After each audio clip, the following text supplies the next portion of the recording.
warahmatullahi wabarakatuh. Apa kabar semuanya? Semoga semuanya dalam keadaan sehat walafiat dan berada dalam lindungan Allah Subhanahu wa taala. Pekan sebelumnya kita telah membahas tentang interferensi dan difraksi cahaya. Nah, dalam pertemuan kali ini kita akan membahas tentang polarisasi cahaya. Apa itu polarisasi cahaya? Polarisasi cahaya dapat didefinisikan sebagai pengurangan intensitas cahaya karena berkurangnya komponen-komponen gelombangnya.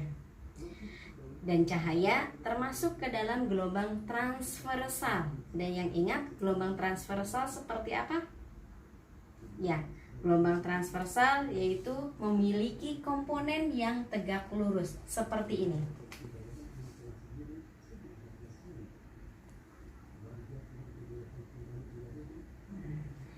Itu adalah komponen gelombang transversal. Dia memiliki komponen yang tegak dan lurus. Ya. Komponen-komponen inilah yang dapat hilang saat terjadinya polarisasi. Untuk polarisasi cahaya ini dapat terjadi melalui 4 cara. Yang pertama,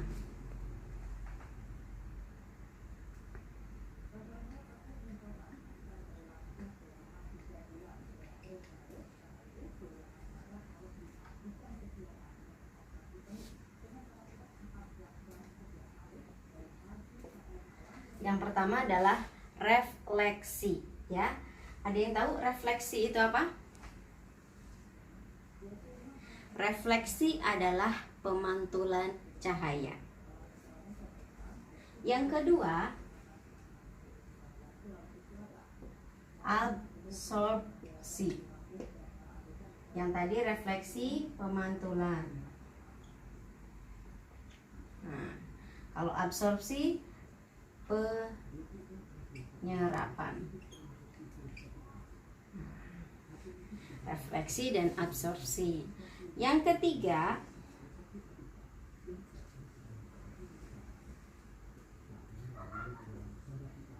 refraksi. Apa itu refraksi? Refraksi adalah pembiasan ganda.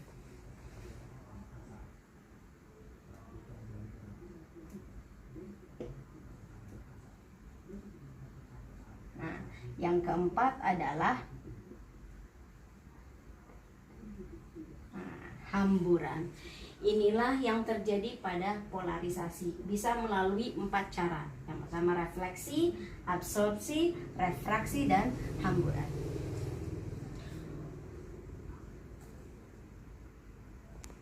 Untuk lebih jelasnya bagaimana pengertian mengenai polarisasi cahaya dapat kita simak melalui simulasi berikut ini. Silahkan simak baik-baik. Polarisasi cahaya. Cahaya adalah gelombang elektromagnetik di mana waktu medan listrik bervariasi. Vektor E kadang-kadang disebut vektor cahaya dan medan magnet. Vektor B saling tegak lurus satu sama lain dan juga tegak lurus terhadap arah rambat gelombang cahaya.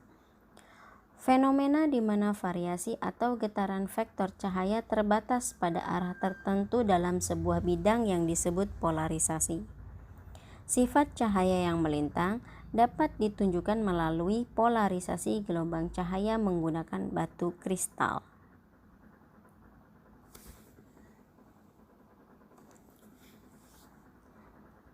Ambil batu kristal yang memiliki sumbu kristalografi tanda hubung dan letakkan di jalur berkas cahaya biasa yang tidak terpolarisasi dari sumber es.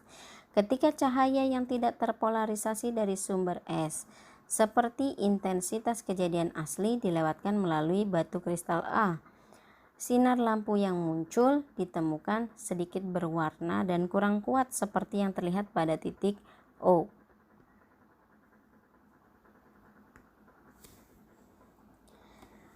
Pada rotasi batu kristal A, kita lihat tidak ada perubahan warna sinar yang terjadi. Hasilnya adalah berkas cahaya dari batu kristal A yang mengandung getaran hanya dalam satu arah disebut cahaya linear atau terpolarisasi bidang.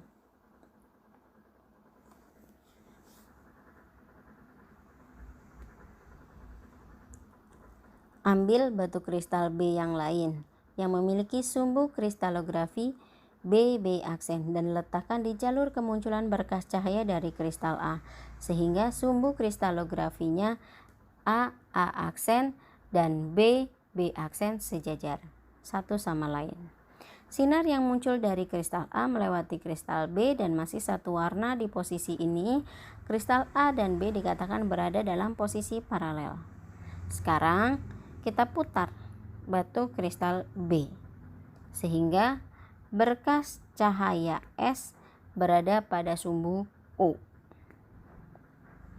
Kita amati intensitas cahaya yang muncul dari kristal B jauh lebih berkurang.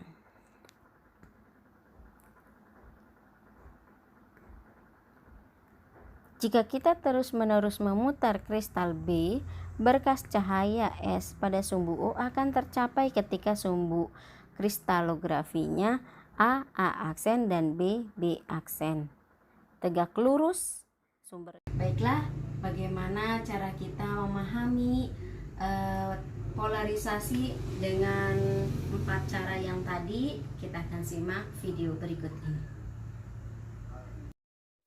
Polarisasi karena pemantulan sebagai berikut. Sinar datang terdiri dari beberapa cahaya. Ada yang vertikal tenaganya, ada yang vertikalnya tegak lurus, ada yang vertikalnya horizontal. Begitu dia melewati medium yang berbeda dengan sudut tertentu, maka terpolarisasi satu gelombang saja yang tergeser vertikal begini. Yang dibiaskan ini sebagian. Jadi, sudut yang menghasilkan sinar pantul terpolarisasi ini hanya pada sudut tertentu saja. Saya berikan nama θ1. Jadi, kalau indeks bias asal sinar ini indeks bias medium di mana sinar dibiaskan, maka peristiwa polarisasi ini berlaku hubungan sebagai berikut. Maka kalau ini sudut R, sudut biasnya ini adalah sudut datangnya. Maka berlaku θ1 ditambah R sama dengan 90 derajat.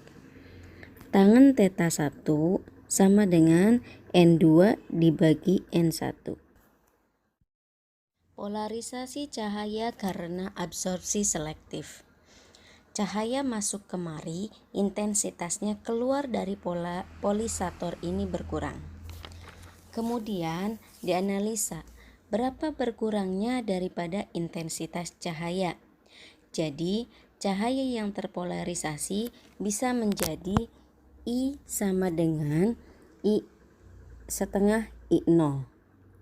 Jika cahaya terpolarisasi tersebut dilewatkan pada bahan polarisator lain dengan membentuk sudut alfa terhadap polarisator pertama, secara eksperimen diperoleh hubungan seperti persamaan berikut. Jadi, I aksen sama dengan I cos kuadrat alfa atau I aksen sama dengan setengah I0 cos kuadrat alfa. I0 itu intensitas cahaya awal atau cahaya alami. I adalah intensitas cahaya terpolarisasi. I aksen adalah intensitas cahaya setelah melalui dua bahan polarisator. Jadi di sini alfa adalah sudut antara kedua polarisator. Ini kejadiannya, lihat menggunakan film Polaroid. Begitu diputar begini, maka nampak gelap. Cahaya nggak bisa melewati. Ingat ya, kita melihat sesuatu karena cahaya itu sampai ke mata kita. Ini cahayanya tidak sampai ke mata. begitu diputar, yang terjadi cahaya tidak sampai menembus polaroid. Ini soalnya, ada suatu zat terletak di dalam air dengan indeks bias N1 sama dengan 4/3. Seberkas sinar yang mengenai zat ini akan mengalami polarisasi. Jika sinar datang dan sudut polarisasinya 60 derajat, hitung berapa besar indeks bias N2-nya. Diketahui N1 sama dengan 4/3 dan tetanya adalah 60 derajat. Ditanya berapa N2-nya? Penyelesaiannya, tangan θ 1 sama dengan N2 per N1. N2 sama dengan N1 tangan θ 1. Masukkan nilainya, dapat N2 sama dengan 4/3 tangan 60 derajat. N2 sama dengan 4/3 akar 3. Analisator P2. Daripada saat diputar akan nampak cahaya yang keluar. Maka diketahui I2 sama dengan 1/4 I1. Ditanya tetanya berapa? Penyelesaiannya adalah I2 sama dengan I1 cos kuadrat theta. I2 nya kita masukkan 1/4 I1 sama dengan I1 cos kuadrat theta. I1 bisa kita hilangkan. Jadi cos kuadrat theta sama dengan 1/4. Hasil cos kuadrat theta sama dengan cos theta sama dengan setengah. Nah, theta cos yang setengah itu adalah 60 derajat. Jadi tetanya sebesar 60 derajat. Baiklah anak-anakku semua, intinya dalam pelajaran kali ini adalah polarisasi cahaya adalah pengurangan intensitas cahaya yang terjadi pada suatu berkas cahaya yang lewat dalam suatu medium. Aplikasi yang bisa kita temui dalam kehidupan sehari-hari mengenai polarisasi adalah yang pertama adalah kacamata. Kacamata yang berbahan polaroid. Yang kedua, kacamata 3 dimensi. Yang ketiga, filter fotografi dan kaca mobil. Karena hari ini kita sudah mempelajari tentang pengurangan intensitas cahaya, namun tidak dapat diartikan bahwasanya kegiatan kita sehari-hari ikutan berkurang, ya.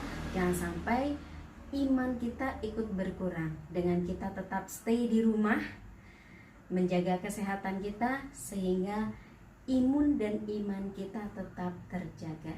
Baiklah, untuk pelajaran kali ini boleh cukupkan sampai saat ini. Adapun kelebihan kekurangannya mohon dimaafkan. Terima kasih. Wassalamualaikum warahmatullahi wabarakatuh.